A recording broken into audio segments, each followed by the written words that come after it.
راديو إيرنا راديو إيرنا كاب كتما باريس محلالف بإرتاورن غازيتنياتا زدالو نتا راديو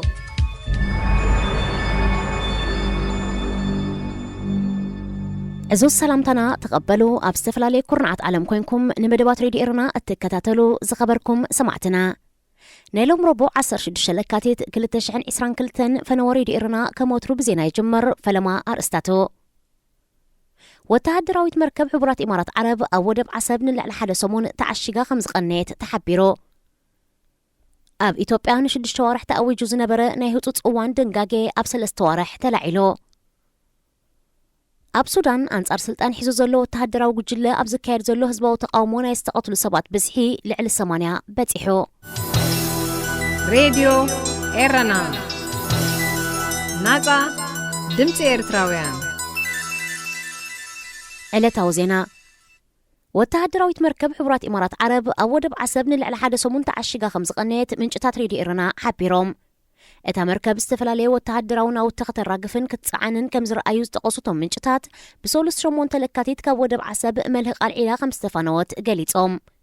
علامات الأخرى نابي من كخون كمز خقل دما قمتاتهم هبهم حبرات إمارات عرب كاب كل 15 حيزا أبي من تكايدو زلا كينات نودباتن معرفون فرتن إرترا نو تهدراوي علاماتات تتكملو من برا إفلات اتهاجر كاب كل 15 حيزا أبي إرترا زنبرا قزياو معسكر كتل علكم جمرات قطقات أنحيو يخون بر إذا أوش مت عرب تركب هاجر نزت فلالي علاماتات مراقبان أو ودبات إرترا تتقعيا حوتنا يمن قبل الحبرات إمارات عرب ناي ميسايلن درون المدقعتي مسكايدن توسخي كفت مخانون مستقصن إمارات داقمو تادراو من قسقاس أحيلا تركب بفلايتانا بإرترا قربت زلوا أبك إحباري زعبيت ودبنا يمن زخونت حديدا كم كان أفدق نلوجستيكاون وتهدراون حاجزات حوتس لترقى كاب قماقم بحر إرترا بغربان مكتالو حبرات إمارات عرب توقصوتات كتوسد كمتخقل يتنتن بارلما إثيوبيا قدماي منستر أبي أحمد نهي وتصوان أواج كل عال نزقربو طلب أطدقو بارلما بسولس 15 لكاتي تبزكايدو هتص أخيبا كاب 547 أبالاتو توم سوسان سلستن أب كللات تግራይ عفرنا محران حجون جنازي ترقاق كونتا سلزلو نمل عال اتأواج تقايموم إثيوبيا أبز أوانزي كاب تقرم 3 وارح زنبرتو كونتات منقصتو قطاصرو أبز خقل زحاشة مدرخ كم تركب بقدماي منستر نزقرب أمامه بمؤمانيو نتأواج بزل على دمت خلعال وسينو حالتات تግራይ كاب كل تግራይ تبقيسوم كتماتات دسين كومبولتشان نزركبو سفيح كبابيتات كل محران عفرن تقطاصيروم ناب أديس أباي قسقسلو أبز نبر أوانيو قدماي منستر أبي أحمد نشد الشوارح زتصنح نهي أوان أويجو اتوم حالتات كابز بس كبابيتات كل محران عفرن مسحبو اب 26 طري اتناهي صوصوان اواج كل عال طليبو حالتات تግራይ ابز اوان زون اب كل العفر متقعتات يكايدو خمزلو يقلصيو يخون بر اغراو محبرسب زواسالو زلو ناي سلام صعرتات يكايد مسمهلاو ات اواج غزيو كي اخل خل عال كمستدلي زتفلالي وغنات تهجر يردو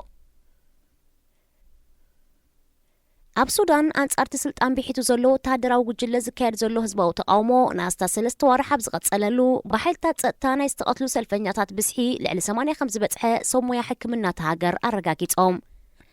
اتوم حكايم نمعكنا الزينة أبزهابو مبرهي نزز الرقاقتو كاب 13 كساب 15 لكاتيت أب كتماتات كارتوم درمانن بورتو سودانن أشعى السلفنياتات بستساتفو تقاومو كلتا توسخت سوات كاب حالتات سقطا سودان بستتوكو سلوم تأيتي دحر مقتالوميو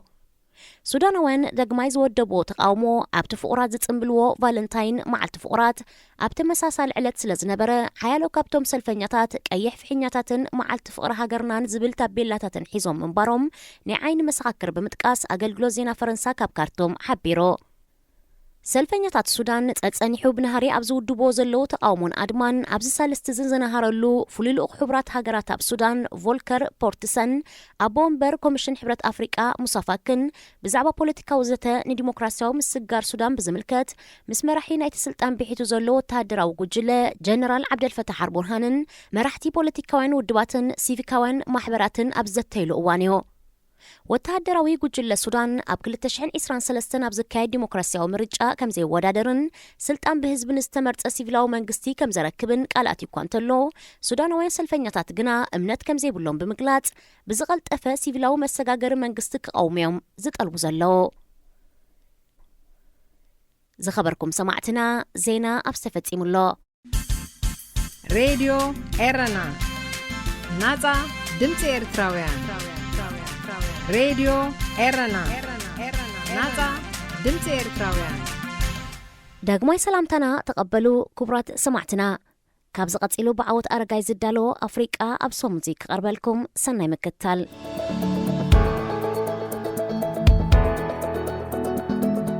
ዝተረስዑ ወተሃደራት ኣፍሪቃ ቀዳማይን ካልኣይን ኩናት ዓለም ኣብ ዝሓለፈ ቅንያት ሳሙኤል ሶሮሰሳይ ዝተባሃለ ሓርበኛ ካልኣይ ኩናት ዓለም ኣብ መበል 101 ዕድሚኡ ብሞት ተፈልዮ ሴራሎናዊ ሳሮሰሳይ ኣብ ክንዲ ብሪጣንያ ኣንጻር ጃፓን ንኽዋጋእ ናብ በርማ ናይ ሎማ ሃገረ ማይንማር ካብ ዝተወስዱ ኣስታት 90 ኣፍሪቃውያን ሓደ እዩ ሶሮሰሳይ ኣብ መበል 100 ዓመቱ ምስ ማዕከን ዜና ቢቢሲ ቃል ምሕትት ኣካይዱ ነይሩ ንሱ ኣብ ጎኒ ብሪጣንያ ተሰሊፉ ኣንጻር ጃፓን መውግኡ ዘኽርዖ እኳ እንተኾነ ብመንግስቲ ብሪጣንያ ግን ፈጺሙ ከም ዝተረስዐ ገሊጹ ነይሩ ንብሪጣንያ ወኪሎም ዝተዋግኡ ኣፍሪቃውያን ወተሃደራት ካብ ኩናት ምስ ተመልሱ ናይ ገንዘብ ሓገዝ እኳ እንተተገብረሎም ብሪጣንያውያን መዛንኦም ካብ ዝተዋህብዎ ሓገዝ ግን ኣዝዩ ውሑድ ከም ዝነበረ እቶም ኣብ ኩናት ዘይተወግኡ ድማ ናይ ጥሮታ መሃያ ከም ዘይምልከቶም እዩ ተገይሩ ሴራሎናዊ ሳሙኤል ሶሮሰሳይ ግን ንበይኑ ይኮነን ኣብ ክንዲ ገዛእቲ ሃገራት ተሰሊፎም ዝተዋግኡ ዝቆሰሉን ዝሞቱን ኣማኢት ኣሽሓት ኣፍሪቃውያን እቲ ዝግባእ ኣፍልጦ ኣይተዋህቡን ሞት ሶሮሰሳይ ድማ ተመራምርቲ ታሪክ ንድሕሪት ተመሊሶም ኣፍሪቃውያን ወተሃደራት ዝኸፈልዎ መስዋእቲ ክገናጽሉ ገይርዎም ኣሎ ከም ኩሉ ግዜ ዝምድና ሃገራት ኤውሮጳን ኣፍሪቃን ምስ መግዛእትን መግዛእታዊ ደባትን ዝተተሓሓዘዩ ኤውሮጳውያን ንሃገራት ኣፍሪቃ ኣብ ዝገዝእሉ ዝነበሩ እዋን ኣብ ሃገራቶም ዝገጥሞም ዝነበረ ሓድሕዳዊ ፖለቲካዊ ዘይምስማዕን ግጭትን ኣብ ዝገዝእዎን ዝነበሩ ሃገራት ኣፍሪቃውን ይንጸባረቕ ነይሩ ንሓያሎ ዘመናት ሃገራት ኤውሮጳ ናብ ኣፍሪቃ ብምምጻእ ገለ ክፋል ይገዝኣን ገላዩ ይነግዳን ነይረን ኣብዚ ንጥፈታት እዚ ጀርመን ዝኾነ ኢዳ ይነበራን ኣብ 1980ታት ግን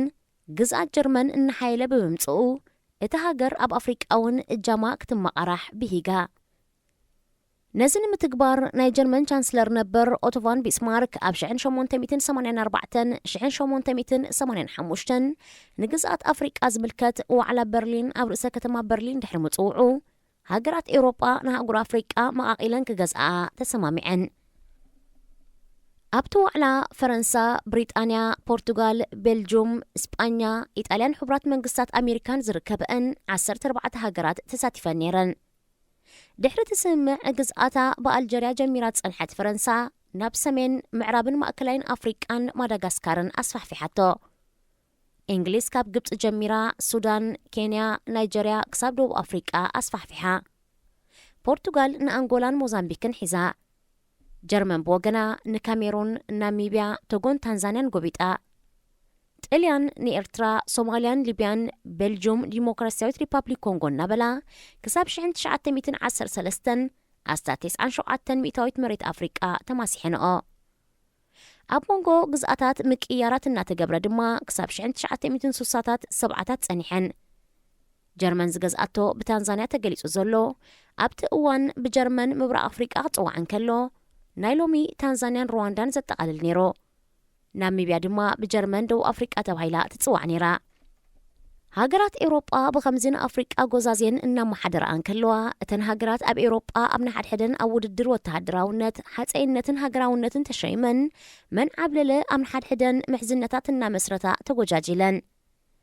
ኣብ ሓድሕደን ጥርጣርን ስግኣትን ሓዲርወን ብብዝሒ ሰራዊት ከሰልጥናን ከዕጥቃን ጀሚረን ብፍላይ ፈረንሳን ጀርመንን ኣብ 1871 ኣብ ኩናት ተሸይመን ብምንባረን ኣብ ሓድሕዳዊ ዘይምትእማንን ተጸሚደን ነይረን ጀርመን ጸብለልታኣ ንምምሕያሽ ምስ ኣስትሮ ሃንጋርን ኢጣልያን ኪዳን መስሪታ ፈረንሳ ብወገና ምስ ሩስያን ብሪጣንያን ምሕዝነት ብምስራት ክልተ ዓበይቲ ስሉሳዊ ምጉጃል ተፈጢሩ ሓፀይነት ዘበጋገሶ ውድድር ድማ ኣብ ኣፍሪቃ መንዝዓበየ መሬት ትገዝእ ኣብ ዝብል ምጥማት ኣትየን እዚ ምፍጣጥ ከምዚሉና ሃለወ ንግስነት ኣስትሮ-ሃንጋሪ ንክፋል ሰርቢያ ጎቢጣቶ ህዝብታት ስላቭ ኣሕቢሮም ሓንቲ ዓባይ ሃገረ ሰርቢያ ክሃንፁ ሕልሚ ዝነበሮም ብሄራውያን ብተግባር ኣስትሮ-ሃንጋሪ ተቆጢዖም ብ29 ሰነ 1914 ሓደ ሰርቢያዊ መንእሰይ ንወራስ ዓራት ንግስነት ኣስትሮ-ሃንጋሪ ዝነበረ ፍራንስ ፈርዲናን ኣብ ከተማ ሳራዮቭ ቀቲልዎ ንግስነት ኣስትሮ-ሃንጋሪ እቲ ቅትለት ብሰርቢያ ከም ዝተወጠነ ብምኽሳስ ኣብ ልዕሊ እቲ ሃገር ኩናት ኣዊጁ ምስ ሰርቢያ ፍሉይ ስምዕ ዝነበራ ሩስያ እቲ ኩናት ከይካየድ ኣጠንቂቓ እንተኾነ ዝተኣወጀ ኩናት 28 ሓምለ ተጀሚሩ ቀፂሉ እቲ ኩናት ኣብ ሞንጎተን ኪዳን መስሪተን ዝነበራ ሃገራት ማለት ሩስያ ፈረንሳን ብሪጣንያን ኣንጻር ጀርመንን ኣስትሮ-ሃንጋርን ልሒሙ ጸኒሑ ንግስነት ዑስማናውያን ቱርኪ ምስ ጀርመን ብምውጋኑ ኩናት ኣስፋሕፊሑን ሓደስቲ ግንባራት ፈጢሩን እቲ ታሪኽ ነዊሑ ድሮውን ካብ ኣርእስትና ውፂና ኣሎ ናብ ኣፍሪቃ ምስ ንምለስ ገማግም ደሴት ዓረብያ ተቆጻጺሩ ዝነበረ ንግስነት ዑስማናውያን ምስ ንግብፂ ትገዝእ ዝነበረት ብሪጣንያ ብወገን ሲናይ ኩናት ከፊቱ ኣብ ኤውሮጳ ምስ ጀርመን ኣብ ኩናት ተጸሚደን ዝነበራ ፈረንሳን ብሪጣንያን ኣብ ኣፍሪቃ እውን ኣብ ልዕሊ ግዝኣታት ሃገር መጥቃዕቲ ክካየድ ኣዊጀን መጥቃዕተን ብምዕራብ ኣፍሪቃ ብምጅማር ማእከላይ ሪፐብሊክ ኣፍሪቃ ገዚኣ ዝነበረት ፈረንሳ ኣብ ልዕሊ ጀርመን ካሜሮን ጋና ገዚኣ ዝነበረት ብሪጣንያ ድማ ኣብ ልዕሊ ጀርመን ቶጎ መጥቃዕቲ ጀሚረን ብሪጣንያ ብተወሳኺ ብምብራቕ ኣብ ልዕሊ ጀርመን ምብራቕ ኣፍሪቃ ብደቡብ ድማ ካብ ግዝኣታ ዝነበረት ደቡብ ኣፍሪቃ ናብ ልዕሊ ጀርመን ደቡብ ኣፍሪቃ ማለት ናሚብያ መጥቃዕቲ ጀሚራ እንተኾነ ብሪጣንያ ኣብ ደቡብ ኣፍሪቃ ካብ ዝነበሩ ኔዘርላንድስ ዝመበቆሎም ጸዓዱ ኣፍሪካንስ ጉሪላዊ መጥቃዕቲ ክወርዶም ብምጅማሩ እቲ ዞባ ናብ ኩናት ተሸይሙ ጀርመን ኣብ ሰሜን ኣፍሪቃ ግዝኣት ስለ ዘይነበራ ኣብ መጀመርታ እቲ ዞባ ኣብ ዝተረጋግአ ኩነታት ነይሩ ጸኒሖም ደቀባት ኣንጻር ገዛእቲ ምልዓዓል ክጅምር እንከሎ ዑስማናውያን ቱርክ ድማ ክሕግዝዎም ጀሚሮም ነዚ ዞባ ዝገዝኣ ዝነበራ ኢጣልያን ፈረንሳን ድማ ኣብ ኩናት ምስ ደቀባት ክገጥሙ ጀሚሮም ኣብ ኩናት ምስ ደቀባት ክገጥማ ጀሚረን ኣብዚ ኩናት ንኣብነት ዓስከር ጣልያን ተባሂሎም ናብ ሊብያ ዝተወስዱ ኤርትራውያን ዓስከር ይርከብዎም ቀዳማይ ኩናት ዓለም ን4 ዓመት 3 ወርሕን 2 ሰሙንን ክካየድ እንከሎ ጀርመን ከምቲ ኣብ ኤውሮጳ ዝተሰዓረቶ ኣብ ኣፍሪቃውን ይደሂባ ወተሃደራት ሃገር ኣብ ሓያሎ ግንባራት ንነዊሕ እዋን እኳ እንተመከቱ ኣብ መወዳእቱ ግን ተሳዒሮም ዝገዝእዎን ዝነበሩ ሃገራት ድማ ብሪጣንያን ፈረንሳን ተመቒለነአን ቀዳማይ ኩናት ዓለም ናይ ኣህጉር ኣፍሪቃ ጉዳይ ኣይነበረን እንተኾነ ገዛእቲ ሃገራት ሒዘንኦ ብምምፀን ከም ኣብ ኩሉ ዓውደ ኩናት ሰላማውያን ሰባት ቀንዲ ግዳያት ክኾኑ እንከለዉ 10,000 ወተሃደራት ገዛእቲ ሃገራት ዝነበሩ ድማ ተቐቲሎም ኣስታት 1,000,000 ኣፍሪቃውያን ብቐጥታን ብተዘዋዋርን ኣብ ኩናት ክሳተፉ እንከለዉ ዝበዝሑ ካብዚኦም ተሰከምቲ ጽዋርን ቀለብን እዮም ነይሮም ኣብ ዝበዝሕ ክፋል ኣፍሪቃ ትሕቲ ቅርፂ መጓዓዝያ ብዘይምንባሩ ሎጂስቲክን መግብን ዝስከሙ ኣፍሪቃውያን ነይሮም ሕፅረት ቀረብ ብምንባሩ ድማ ቀዳሞት ተጠቃዕቲ ንሳቶም ነይሮም ካልኦት 10,000 ድማ ጎኒ ወተሃደራት ገዛእቲ ብምስላፍ ተዋጊኦም ፈረንሳ ንኣብነት ኣስታት 450,000 ኣፍሪቃውያን ወተሃደራት ከተዕስክር እንከላ ዝበዝሑ ካብዚኦም ካብ ሴኔጋል ኣልጀርያ ማዳጋስካርን ካልኦትን ዝተዋፅኡ ነይሮም ሓያሎ ካብኦም ድማ ክሳብ ናብ ማእከል ኤውሮጳ ብምኻድ ተዋጊኦምን መስዋእቲ ከፊሎምን ብሪጣንያ ብወገና ልዕሊ 10,000 ደቡብ ኣፍሪቃውያን ከተዕስክር እንከላ ኣብ ኣፍሪቃ ኤውሮጳን ኤስያን ኣብ ዝነበረ ግንባራት ተዋጊኦም ንእግረ መንገድና ዝበዝሑ ወተሃደራት ብሪጣንያ ህንደዋይን እዮም ነይሮም እዚ ድማ ህንዲ ግዝኣት ብሪጣንያ ብምንባራ እዩ ኣብ ኣፍሪቃ ኣብ ዝተኻየደ ቀዳማይ ኩናት ዓለም ፈረንሳን ብሪጣንያን ኣስታት 42,000 ወተሃደራት ክኸስራ እንከለዋ ኣስታት 100,000 ኣፍሪቃውያን ተቐቲሎም ኩናት ብዘኸተሎ ዓጸቦ ኣብ ምብራቕ ኣፍሪቃ ጥራይ 1,000,000 ሰባት ህይወቶም ክስእኑ እንከለዉ 45,000 ካብዚኦም ኬንያውያን ተሰከምቲ ቑሑት ነይሮም ናይ ኬንያ ህልቂት ጥራይ 13% ካብ ደቂ ተባዕትዮ ሃገር ዝሽፍን ነይሩ ልኡላዊ ዶባት ሃገራት ኣፍሪቃ ውፅኢት ኤውሮጳውያን ገዛእቲ እኳ እንተኾነ ካልኣይ ኩናት ዓለም ድማ ነቲ ዶባት ዳርጋ ናይ መወዳእታ ቅርፁ ዘተሓዘ ኣጋጣሚ ነይሩ ሓደ ኣብነት ናይዚ ጀርመን ምብራቕ ኣፍሪቃ ዝጽዋዕ ዝነበረ ሓደ ግዝኣት ሎሚ 3 ሃገራት ማለት ታንዛንያ ሩዋንዳን ቡሩንድን ኮይነን ኣለዋ ቀዳማይ ኩናት ዓለም ኣብ 28 ሰነ 1919 ብዝተኻየደ ውዕል ሰላም ብወቅዕ ተዛዚሙ بمسرت وعل سلام جرمن كوينات نزكايدتلن هاجرات كحساخت كفل حيزاتو زنبرت 25,400 كيلومتر مريت نقرا بتهاجرات كتركب بزحي سراويتان تعد قطوارن قدب كلو زبل نيرو وعل سلام قدماي كوينات عالم 4 كلتن هاجرات زحقوفة محبر مالت ليج اوف نيشنز وليدو علامة ز محبر عالم لخاو قجتات بديبلوماسياو منقدن مفتاح زعلم نيرو انتخونا حبرات منقستات أمريكا نابت محبر كم زي تتصنبر دحر مقلاطة ات محبر دخومن زي وصيتاون كوينو جرمن بزتبين الله فردي حقوستي نبرتن قلت بقى ان مهمنا بممصؤ نوعل سلام بقرب كتفرسو جميرا ليج اوف نيشنز دما ابلع لئا زخونه صقطي جبران أدولف هتلر حدا كابتوم أبلع الجرمن استبين فردي بترزق قوامو زنبورو كخون كلو بزكادو حيال قسقواس أبشعن 1933 چانسلر جرمن كوينو تمريتو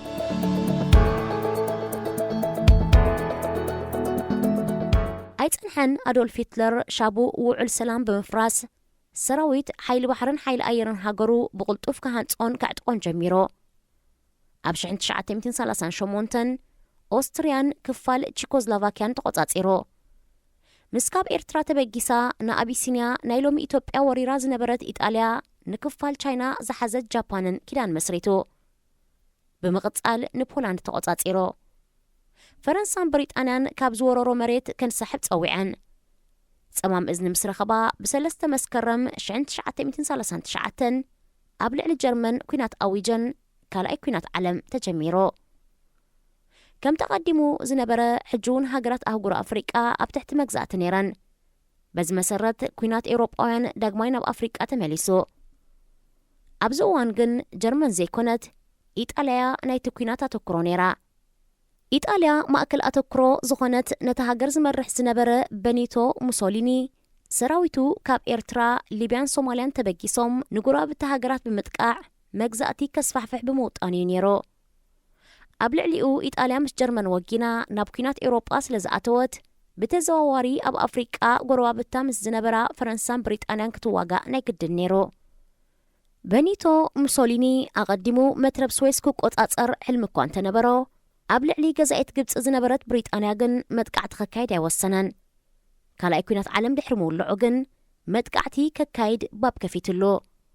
أبلي بيا زنبرا سراويتو دما نابدوبات قبسي أتأجعو أما جمرتا إيطاليا تعوتي زمسل نيرو انتخونا 100 كيلومتر ناوشت قبسي مسقاتو أتأم مدربدا سهراء كتصورو يكالون أبلع ليو حسرت لوجستيكا قاتمو من كلو بريطانيا مس أوستراليان فرنسان بمتحوار ناي قبرا ملسمت قعت بمكياج أوشت أخل التورحي سعيرهم أبتو كينات إيرتراوان عساكر كساتفون كلو كابش عند 1930 كلتن أبلي بياس تمدبو أجمال بموتاح زواقو عساكرون أم مدربدا سهراء توافيرهم نيرهم أبتمساسال أوان بوغن مبرا أفريقيا دما إيطاليا دروني إرتران إثيوبيان كفال صوماليان تقوطات إيرانيرا بريطانيا دما نسوماليلاند حيزانيرا سراويت إيطاليا أبلع لبريطانيا بزقبرو متقعتي كعوتن كلو نكتما هارجيسا حيزا إيطاليا أبلي بيا كوانتا تسعرت أب مبرا غن نإرترا إثيوبيان صوماليان بمجزاء جزءات مبرا أفريقيا خطقوم مدب حيزا انتخونا أب أوروبا زنبرا كيدان يسعر بمبارو اتمدب ننويح لسأنحي نبرا دحيرو أبش عند 1940 تقليلو ببريطانيا تسعيرو كم مبرا أفريقيا وطيو أوروباوين هاجرات بريطانيان فرنسان بتوسخي كابز جزءان زنبرا هاجرات وتهدرات بمعسكر نابر حقبوتات بموساد أب كينات أساتيفانا بريطانيان أبنت كم تقدمو استقلت 9 شهور تهدرات ناب برما وسيدا እቶም ወተሃደራት ካብ ሴራሊዮን ናይጀሪያ ጋናን ካልኦት ግዝኣታትን ዝተዋፅኡ ኮይኖም ኣብ ጫካታት በርማ ኣንጻር ጃፓን እናተዋግኡ ኣሰቃቂ ግዜ ከም ዘሕለፉ ይገልጹ ፈረንሳ ብወገና 10,000 ወተሃደራት ናብ ኩናት ኣኽቲታ ሓያሎ ኣፍሪቃውያን ወተሃደራት ወይ ዓሳክር ብፍቶት ውትድርና ዝኽተቡ እኳ እንተነበሩ ማዕሪኡ ድማ ግዱድ ዕስክርና ይካየድ ነይሩ ብዙሓት ካብ ኣፍሪቃውያን ድማ ናበይ ይኸዱ ኣለዉ ዘይፈልጡን ዕላማ ዘካይድዎ ዝነበሩ ኩናት ዘይንገሮም እዮም ነይሮም ኣብ 1940 ብጀርመን ተወሪራ ዝነበረት ፈረንሳ ነፃ ንምውፃእ ኣብ ዝተኻየደ ኩናት ንፈረንሳ ወኪሎም ኣብ ኩናት ናይ ዝተሳተፉ ቁጥሪ ዓቕሚ ሰብ 600,000 ነይሩ። ካብዚኦም እቶም 2 ካብ 3 ካብ ኣልጀርያ፣ ቱኒዝያ፣ ሞሮኮን ሃገራት ምዕራብ ኣፍሪቃን ዝተዋፅኡ ከም ዝነበሩ ይግለጽ። ፈረንሳ ነዞም ኣብ ኩናት ዝተሳተፈቶምን ዝተሰውኡላን ኣፍሪቃውያን ሓወልቲ ተኺላትሎም መቓብሮም ፈልያትሎም እኳ እንተኾነት ከምቲ ዝድለ ኣፍልጦ ክትቦም ኣይጸንሐትን። ፕሬዚደንት ሃገር ኣብ 2019 ኣብ ዝሃቦ ናይ ዝኽሪ መደረ ታሪኽ ኣፍሪቃውያን ኣብ ክልቲኡ ኩናት ዓለም ከምቲ ዝድለ ክትረኽን ኣፍልጦ ክወሃቦን ፀዊዑ ነይሩ። ኣብ ካልኣይ ኩናት ዓለም ብሓፈሻ ልዕሊ 1 ሚልዮን ኣፍሪቃውያን ኣብ ክንዲ ገዛእቶም ዝነበረ ሃገራት ተዋጊኦም። ካብዚኦም 10,000 ህይወቶም ከፊሎም ኣዝዮም ብዙሓት ድማ ብዝኸድዎ ሃለዋቶም ጠፊኡ። እዚ ኩሉ ዋጋ ከፊሎም ግን ዝወሃቦም ኣፍልጦ ዛጊት ኣዝዩ ድሩት እዩ።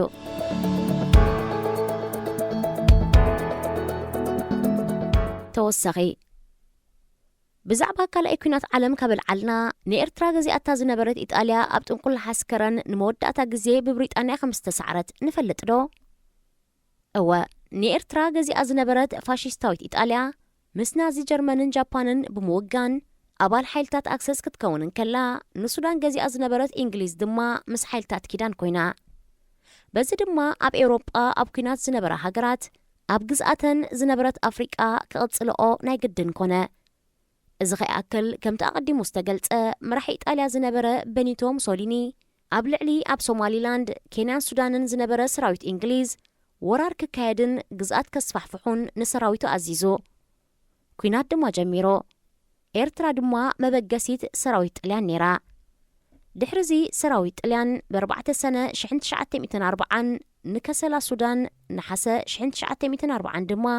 ንሶማሊላንድ ግዝኣት እንግሊዝ ተቆጻጺሮም ጸኒሖም። እንግሊዝ ሰራዊት ኣኻኺባ ብዝገበረቶ ግብረ መልሲ ንከሰላ ተቆጻጺራ። ናብ ውሽጢ ኤርትራ ደፊኣ ብምእታው ድማ ብሓደ ጥቅምቲ 1941 ንኸተማ ኣቁርደት ተቆጻጺራ ሰራዊታ ኣብ ሩባ ባርካ ኣዕሪዳ። ሰራዊት እንግሊዝ ንስትራቴጂካዊት ከተማ ከረን እንተሒዞም ንኤርትራ ምልእቲ ክቆጻጸሩ ከም ዝኽእሉ ይፈልጡ ነይሮም። ምክንያቱ ከም መታሕት ናብ ከበሳታት ኤርትራ ንምስጋር እቲ ዝሓየለ ሰንሰለታዊ ኣኽራናት ኣብ ከባቢ ከረን ጥንቁል ናሓስ ስለ ዝርከብ ድሕሪኡ ድማ ዝዓግት ብዘይምንባሩ እንተኾነ ብፍላይ ናብ ከረን ዘእቱ ሓያል ዓቐበት ጥንቁል ናሓስ ከረን ምስጋር ቀሊል ኣይነበረን። ሰራዊት ጣልያን ኣብ ከባቢ ከረን ዓብ ድፍዓት ኣይኳዓቶን። ምክንያቱ ጎቦታት ጥንቁል ናሓስ ተፈጥሮኣዊ መከላኸሊ ድፋዕ ኮይኖም ስለ ዝነበረ ብጥንቁል ናሓስ ኣዝዮም ተኣማሚኖም ነይሮም። ሰራዊት እንግሊዝ ካብ ለካቲት 5 ክሳብ 1 ሚያዝያ 1941 ንከተማ ከረን ንምቁፅጻር ኩናት ጀሚሮም። እንተኾነ ጥንቁል ናሓስ ብቐሊል ንምቁፅጻሩ ኣዝዩ በርቲዕዎም። ሓንቲ ክገብርዋ ዝነበሮም ብከቢድ ብረት ጽዑቕ ደብዳብ ምክያዲ ነይሩ። ኣብ ልዕሊ ኣብ ጥንቁል ናሓስ ዓሪዱ ዝነበረ ሰራዊት ጣልያን ድማ ናይ ነፈርትን ከቢድ ብረትን ጽዑቕ ደብዳብ ኣካይዶም። ድሕሪ ናይ 3 ወርሒ ኩናትን ጽዑቕ ደብዳብን ጣልያን ተስፋ ቆሪጾም ተሳዒሮም ኢዶም ሂቦም። 1 ሚያዝያ 1941 ድማ እንግሊዝ ንኸረን ተቆጻጺሮማ። ድሕሪኡ እንግሊዝ ብዘይ ዝኾነ ጸገም ንከተማታት ኣስመራን ባጽዕን ተቆጻጺሮም ንምልእቲ ኤርትራ ተረኪቦም። ኩናት ከረን ንህላወ ጣልያን ኣዝያ ኣገዳሲት እያ ነይራ። ኣብ ጥንቁል ናሓስ ብዝወረዶም ስዕረት ድማ ካብ ኤርትራ ተሳዒሮም ክወፁ ኣገዲድዎም። ኩናት ጥንቁል ናሓስ ናይ መወዳእታ ኩናት ካልኣይ ኩናት ዓለም ኮይኑ ኣብቲ ኩናት ከረን ማለት ጥንቁል ናሓስ ጣልያን 23,000 ሰራዊት ክዋፍር እንከሎ ካብዚኦም 6 ብርጌዳት ኤርትራውያን ዓስከር ነይሮም። ኣብቲ ኩናት 3,000 ኢጣልያውያን 9,000 ድማ ኤርትራውያን ዓስከር ተቐቲሎም ብድምር ድማ 4,500 ቆሲሎም። ኣብ ከተማ ከረን ኣብ ከባቢ ከረን ላዕላይን ፋርሻ እኽልን ናይ እንግሊዝን ኢጣልያንን መቓብር ተደኪኑ ይርከብ። እቲ ዘሕዝን ኣብ መቓብር ጣልያን ከረን እንተተዓዚብና ወተሃደራት ጣልያን ሙሉእ ስሞም ክትጸሓፍ እንከሎ ናይ ኤርትራውያን ዓሳከር ግን ኣነውን ወይ ኢግኖቶ ማለት ዘይተፈልጠ ተጻሒፉ ኣሎ። እዚ ሰራዊት ጣልያን ጉቡእ ኦርኒክን ሓበሬታን ናይ ኤርትራውያን ዓስከራት ይሕዝ ከም ዘይነበረ ወይ እውን ተገዳስነት ከም ዘይነበሮ የአንፈት። ኣብ 1950 ናይ ዓሳክር ኢጣልያ ነበር ናይ ጥሮታ መሃያ ንምሃብ ብዝተገብረ ምዝገባ 140,000 ኤርትራውያን ዓሳክር ነበር ተመዝጊቦም። ኣብ 1993 ብዝተገብረ መጽናዕቲ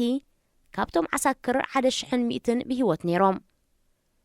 ኣብ 2006 ቁጽሪ ብህይወት ዝነበሩ ዓሳክር ነበር ናብ 260 ወሪዱ ነይሩ። ናይ መጀመርታ ኤርትራውያን ዓሳክር ኣብ 1889 ኣብ ከተማ ኣስመራ ዝተኸትቡ ኮይኖም ኣብ 1936 ዓቕሚ ኣዳም ካብ ዝበጽሑ 40 ሚእታዊት ካብ ደቂ ተባዕትዮ ኣብ ዕስክርና ተዋፊሮም ከም ዝነበሩ መዛግብቲ ታሪኽ ይሕብሮ። ዕስክርና ድማ ከም ምንጭ ቁጠባዊ እቶት ይርአ ነይሩ። ኣብዚ ሕጂ እዋን ክንደይ ካብ ዓሳክር ዝነበሩ ብህይወት ተሪፎም ይኾኑ? ታሪኾም ከ ብግቡእ ተመዝጊቡ ዶ ይኸውን? ገለ ካብኣቶም ብህይወት ክህልው ተስፋ እናገበርና ዝመጽእ ሰሙን ብኻልእ ትሕዝቶ ኣፍሪቃ ኣብ ሰሙን እዚ የራኽበና። ሰላም ቅነ ሬድዮ ኤረና ናጻ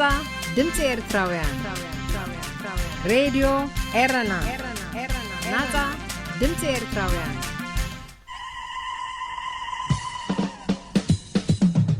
ተጥዕሙ ምስ ሬድዮ ኤረና ኣብዚ መደብ እዚ ንማሕበራዊ ህይወት ዘንጸባርቑ ጽሑፋት፣ ግጥምታት፣ ድርሰታትን ዋዛታትን ዝቐርቡ ኮይኖም ኣብ ህይወት ንዘጋጥሙ ጸገማትን ኣፈታትሖምን ኣመለኻኽታና መዓልታዊ ህይወትና ተዘክሮታት ንእስነትን ካልእ ንኣጠማምታና ውልቃዊ ህይወትና እናንጸባረቐ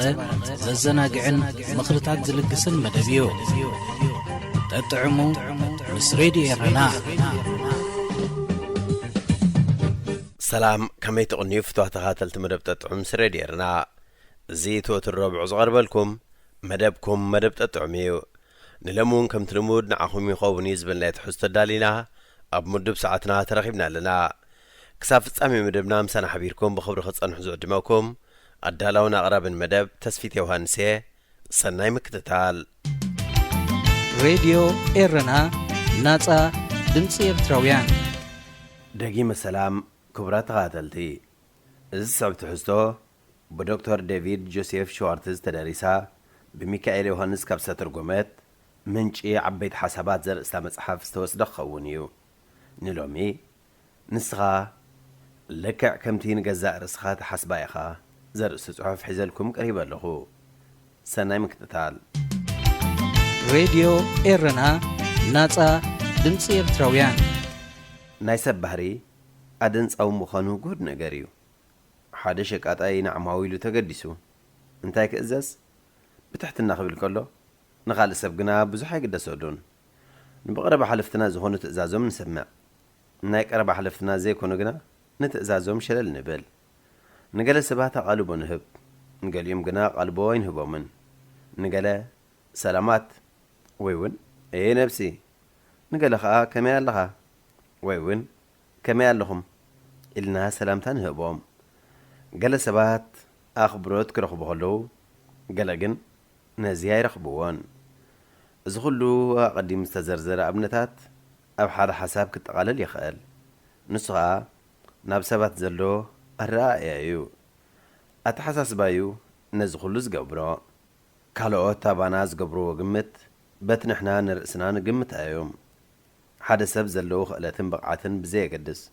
ንርእሱ ኣትሒቱ ዝርያ ተኾይኑ እዚ ትሑት ሰብ እዩ። ኣኽብሮትካ ይረክብን። ነተሓሳስባና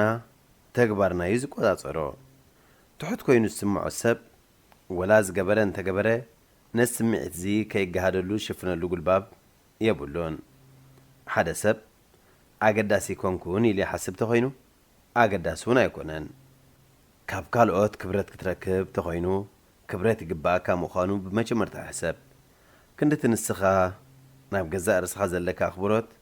ብኡ መጠን ከዓ ካልኦት የኽብሩኻ። ርእሲ ኣኽብሮት በቲ ኩሉ ንገብሮ ንጥፈት እዩ ዝግለጽ። ርእሲ ኣኽብሮትና ዘዕብዩ ተግባራት፣ ሓደ ኣገዳሲ ምሰል። ኣገዳሲ ምምሳል ኣገዳሲ ምዃንካ ንኽትሓስብ ይገብረካ። ቁመናኻ ከም ዝዛረብ ኣስተውዕል። ግዳማዊ ትርኢትካ ብዛዕባኻ ኣወንታዊ ነገራት ይዛረብ ምዃኑን ዘይምዃኑን ኣረጋገጽ። ካብ ገዛኻ ንደገ ቅድሚ ምውጻእካ ኣገዳሲ ሰብ ትመስል ኣለኻን የለኻን ኣረጋጊጽካ ውጻእ። ከምቲ ንስኻ ክትመስሎ ዝደለኻ ከይመሰልካ ኣይትውጻእ። ንርእስኻ ብዓይንቲ ሓለፍትኻ፣ ጉረባብትኻ፣ ሕብረተሰብካ ጠምታ ጽሩይ ንኽትከውን ብዙሕ ወጻኢታት ኣየድልየካን እዩ። بأجباب تخدن أمسايو ክትከስብ ኢኻ ኣገዳሲ ምሰል ምክንያቱ ኣገደስቲ ነገራት ክትሓስብ ስለ ዝሕግዘካ ኣከዳድና ንመንፈስካ ክባብ ብምባል ርእሰ ተኣማንነትካ ምህናፅ ተጠቐመሉ ሓደ ናይ ቀደም ናይ ስነ ልቦና መምህረይ ዝነበረ ፕሮፌሰር ኣብታ ናይ መጨረሻ ደቂቕ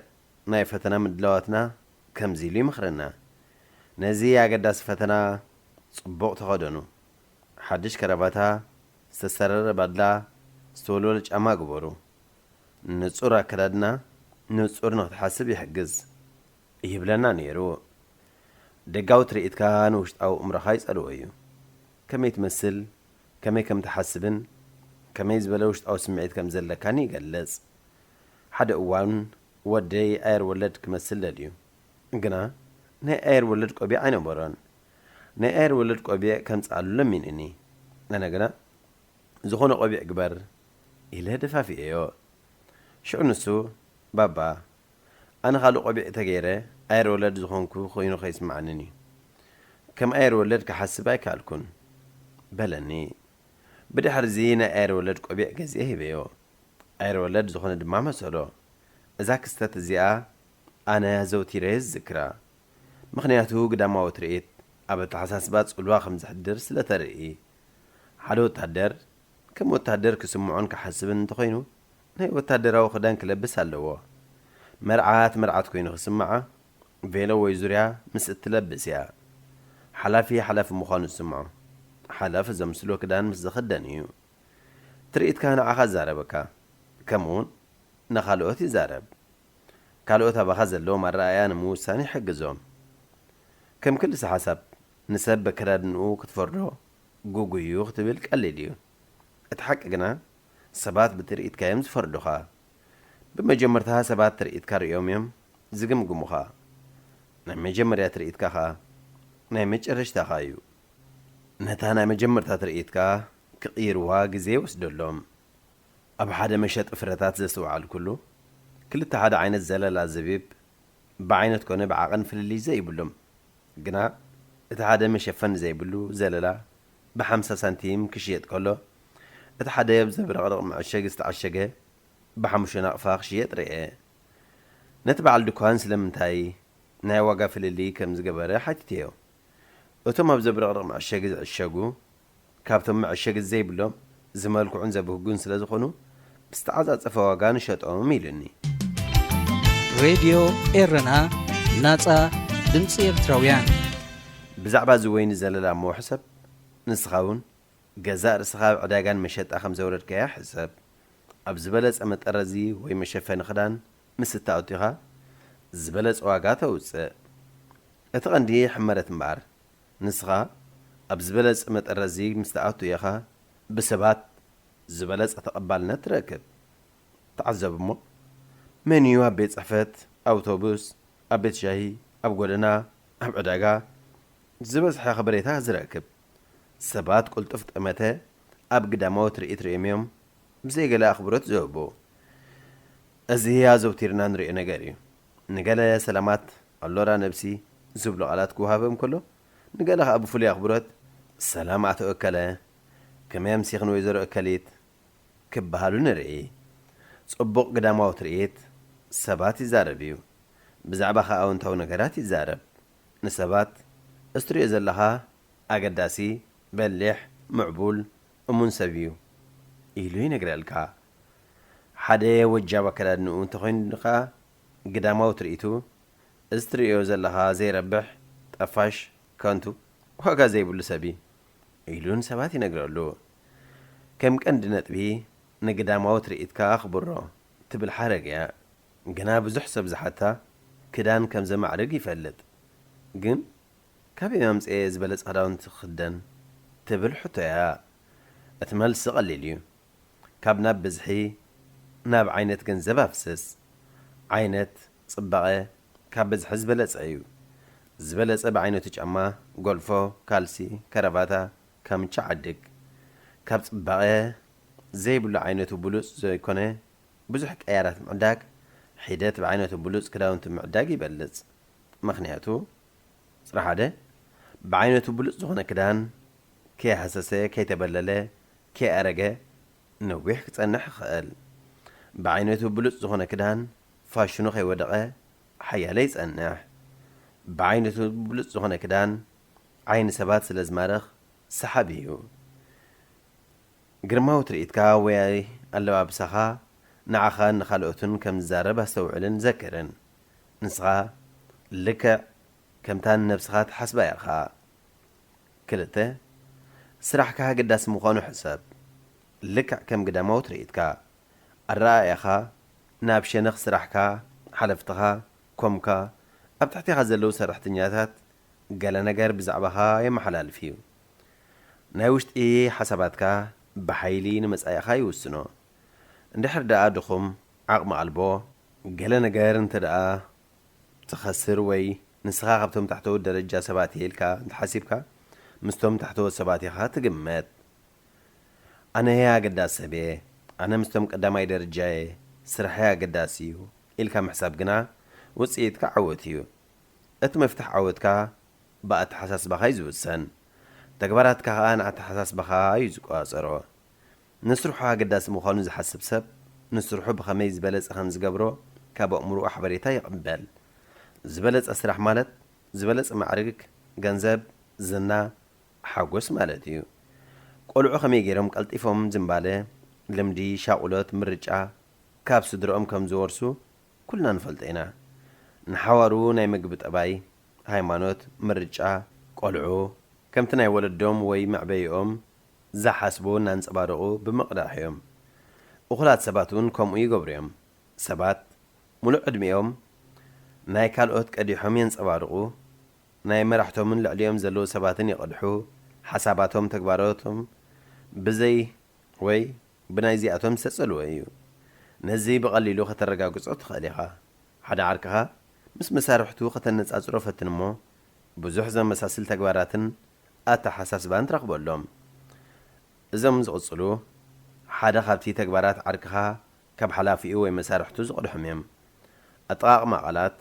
ابهالاتات استاتيا شغارا نايغص مغلصيتات طبيعات اكرادنا عينت مكينه وزته طالل بخلق شنخ مقداح كم زلو ترغاغص انت دليخون سراحتنياتاتنا سرارحومن تعذب اتي يا سراحي حراق ጭنوق شغور مزخون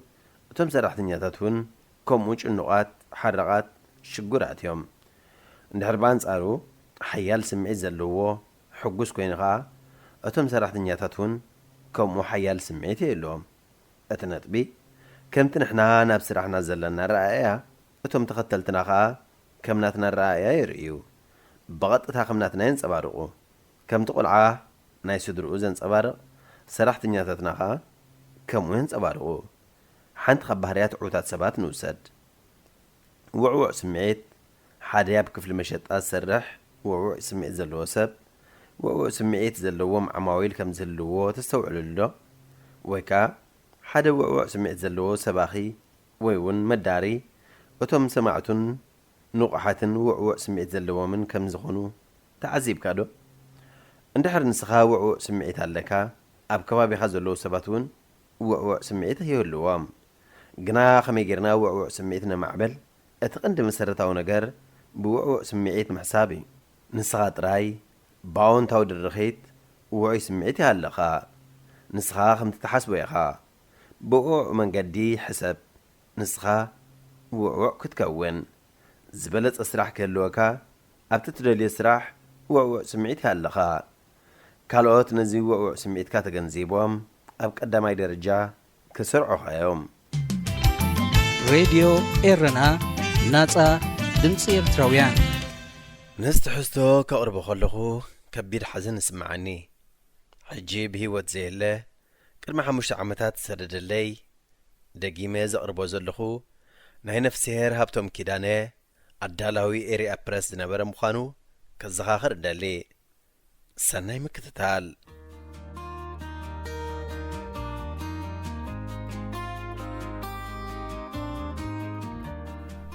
معلت فقرات عمت مزقات اب 14 تلكاتيت انباباتات حبستن هياباتن املا علمنا بزركب فقرات بسم قدس فالنتاين لواوتو እዚ ቅዱስ ቫለንታይን ዝተባህለ ምስጢራዊ ግን መን እዩ? እዞም ልምድታት ከ ብኸመይ ዝመፁ ኾኑ? ነዝን ካልእን ዝተናነኽፍ ብዛዕባ ታሪኽ ኣበጋግሳ ናይዚ ናይ ዘመናት ዕድመ ዘለዎ በዓል ካብ ልምድታት ጥንታዊት ሮም ክሳብ ቪክቶርያዊት ብሪጣንያ ዝድህስስ ትሕዝቶ ቀፂሉ ይቐርብ።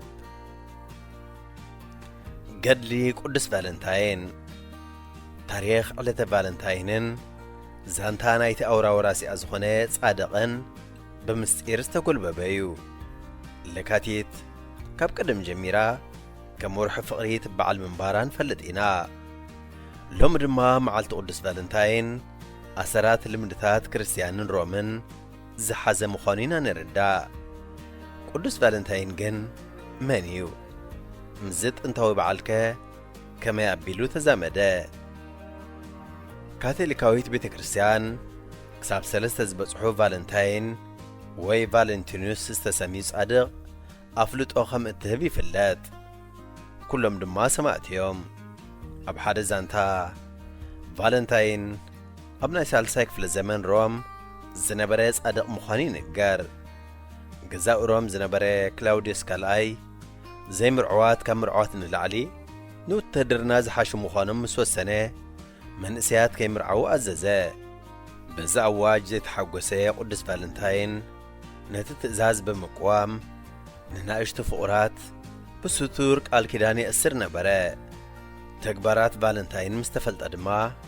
ክላውዲዮስ ንኽቕተል ኣዘዘ። ኣብ ካልእ ዛንታ ቫለንታይን ነቶም ካብቲ ዘስካሕክሕ መግረፍትን ምስተቓይን ዝነበሮ ኣብያተ ማእሰርቲ ሮም ንዘምለጡ ክርስቲያን ብምትሕብባሩ ከም ዝተቐትለዮም ዝጸውዩ። ኣብ ገለ ዛንታ ቫለንታይን ድሕሪ ምስታ ኣብ ቤት ማእሰርቲ እናመጸት ትበጽሖ ዝነበረት ጓል ኣብ ፍቕሪ ምውዳቑ ጓል ሓላዊ ቤት ማእሰርቲ ከም እትኸውን እያ ትግመት። ነታ ናይ መጀመርታ ናይ ቫለንታይን መልእኽቲ ከም ዝሰደዳ ይንገር። ቅድሚ ምማቱ ነዛ ክሳብ ለይተ ሎሚ ኣብ ጥቕሚት ትርከብ ካብ ቫለንታይንኪ እትብል ሓረግ ዝሓዘት ደብዳቤ ከም ዝሰደደላ ድማ ይቕለል። ሽሕ እኳ ሓቅነት ናይዞም ዛንታታት ኣሻማዊ እንተኾነ ኣብ ኩሎም ዝለዓል ነጥቢ ግን ኣሎ። ቫለንታይን ተደናጋጺ፣ ጅግና፣ ልዕሊ ኩሉ ድማ ሮማንቲካዊ ምንባር እዩ። ብሳላ ዝናኡ ድማ ኣብ ፈረንሳን እንግሊዝን ቫለንታይን ኣብ ማእከላይ ዘመን እቲ ኣዝዩ ዝሃበበ ጻድቕ ንምዃን በቒዑ። መበቆል መዓልቲ ቫለንታይን ናይ ባጋን ፌስቲቫል ለካቲት። ገሊኦም መዓልቲ ቫለንታይን ኣብ መፋርቕ ለካቲት ምብዓሉ ነቲ ኣብ ከባቢ 270 ቅድሚ ልደተ ክርስቶስ ዘጋጠመ ሞት ወይ ቀብሪ ቅዱስ ቫለንታይን ንምዝካር ምዃኑ ክኣምኑ ከለዉ፣ ገሊኣቶም ድማ ቤተ ክርስቲያን ነቲ ብሉፕሪካላዊ ዝፍለጥ ናይ ባጋን ፌስቲቫል ንምኽስታን ኢላ ንመዓልቲ ቅዱስ ቫለንታይን ኣብ መፋርቕ ለካቲት ክውዕል ከም ዝገበረት ይኣምኑ። እቲ ኣብ መፋርቕ ለካቲት 15 ዝውዕል ሉፕሪካልያ ንፋኑስ ናይ ሮማን ጣዖት ሕርሻ ከምኡውን ንመሰረት ሮም ዝኾኑ ሮሙለስን ሮምስን ዝተወፈየ ናይ ፍርያምነት ፌስቲቫል እዩ ዝነበረ። እቲ ፌስቲቫል ኣብ ምጅማሩ ኣባላት ሩፕሊስ ዝኾኑ ኣቕሽቲ ሮም ኣብ ሓደ ቅዱስ ዝኾነ በዓቲ ይእከቡ። እቲ በዓቲ መሰረት ሮም ዝኾኑ ዕሸላት ሮሙለስን ሮሙስን በታ ሉፓ ተባሂላ ትፍለጥ ኣንስተይቲ ተኹላ ዝተዓንገለሉ ቅዱስ ሰፈር እዩ። እቶም ኣቕሽቲ ጤል ንፍርያምነት ከልቢ ድማ ንንጽሕና ኢሎም ይስውኡ። ብደም ዝተሓበሰ ቅላጥ ቆርበት ናይታ ጤል ሒዞም ድማ ናብ ጎደና ብምውፃእ ንኣንስትን ግራውትን በቲ ቆርበት ገይሮም ይጥፍጥፍዎም። ኣንስቲ ሮም እቲ ምጥፍጣፍ ኣብ ትቕጽል ዓመት ዝያዳ ፍርያም ከም ዝገብረለን ስለ ዝኣምና በቲ ደም ዝተጸየቐ ቆርበት ጤል ፍርሒ ዝብልዋ ኣይቀርበንን። ብመሰረት ገለ ጽዋታት ኣብ ኣጋ ግዜ ናይቲ በዓል ኣዋልድ ሮም ኣብ ሓደ ገዚፍ ጻሕሊ ኣስማተን የንብራ ነበራ። ነጨበረር ናይታ ከተማ ድማ ካብቲ ገዚፍ ጻሕሊ ስም ብምምራጽ مستا سبيتي نعمت مملأتها يقارن نبرو بتمزمات دماز بزح جزي نمرعا يبزحو نبرو معالت فالنتاين علتا فغري ولا كوال بريكاليا أوسن أوان مسفحفح كريستنا سريرون تنبره أب حمشاي كفل الزمن أباس غلاسيوس نلكاتيت 14 كما عالت قدوس فالنتاين كتكون مس أوجيقنا لوبريكاليا زي كريستياناو تباهيلو نخيب بعال توقزة نويح كيز الحين بار اتبعال مس فقر خطة أساسرس جمرة أما كلاي كفل الزمن أفرانسن إنجليزن 14 لكاتيت أعواف زفاقر الوقتي مخانو بسفحو يأمنلو نبرة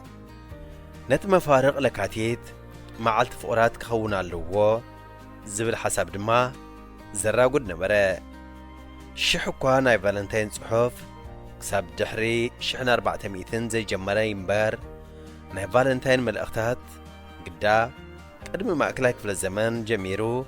زوتريوز نبرة تاسقاب حجي تعقب هزلا زقدمت فالنتين مخانا زأمنلا أبشحنا 415 دوك ناي أورالي ناس زنبرة تشارلز نبالت بيتو زصحفها قطميا تشارلز نتا قطمي دحرياب كينات أجيني كورت ممراخو مستأثرة كاب لندن تاور كويني سديدوا اتعمل اخد دما أكال أكوبات صحفات كوينا أب لندن أب زركب بيت نباب بريتيش تعقبات ركب دحر حيا لقزي كم استفلت أدما نقوس هنري حمشاي جون ليرجيت نستبهلت صحفاي بمقصار نقوال بايلوس زخونت كاترين نايب فالنتين صحف يستند ألا نيريو زوتور ناي معالت فالنتين ملأختات معالت فالنتين بزيكا بحبرات منقصة أمريكا أب كندا مكسيكو نكسنة بريطانيا فرنسان أسترالياني بعال أب نكسنة بريطانيا معالت فالنتين كخبروا للجمرة أب كبابي 10 شعات خفل زمانيو أب 10 شو من تخفل الزمن أعرخون فقرات ملأ حبرة السهب نكسنة بريطانيا ناقشت هيابات فتوت ويبيد استتصحفو ملأختات اللوت ونبرو بسنكزيز ترأينا حتمة تكنولوجي أبشان شعاتميتن استحتمو كاردتات بيد نصحفو زنبرو دبدبيتات تكقوام قطتاوي ناي مقلات سمعيت مزدخم سبات ريدي ميد زخونو كاردتات متكأتا زي بلوم زقلولو متنفس سمعيتاتهم غيرم وسدوام زحسري ناي بوست أقلقلات بقديو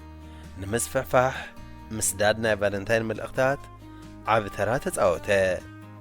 أمريكاويان بإيد استسرحي ناي فالنتين من الأختات أبشحن شعاتم إيتنا بيلوم كتقامو هم جموري قمات أبشحن شمونتم إيتنا أربعتات إيزر هوالد أبو أمريكا ناي فلما زخنه ببزح زفره فالنتين مشات جمرات هولاند تشات أزنبرات فالنتين حلف زبالة فترها زنصبار قلو بريك يامو ريبانن حبراو سئلتات زوق أبب مبارو عد فالنتين زبل سم كتبقى خيليو بمسرة أبصاب محبرنا كارد ملأختات The Greeting Card Association عمتاوي 1 بليون كاردتات كم سددو يفلات بزد ما مع الفقرات نبعل الدات عمتاوي كل تنت بشدشة بليون كاردتات سددلو تختيلو أب عالم كال عايز بزحي كاردتات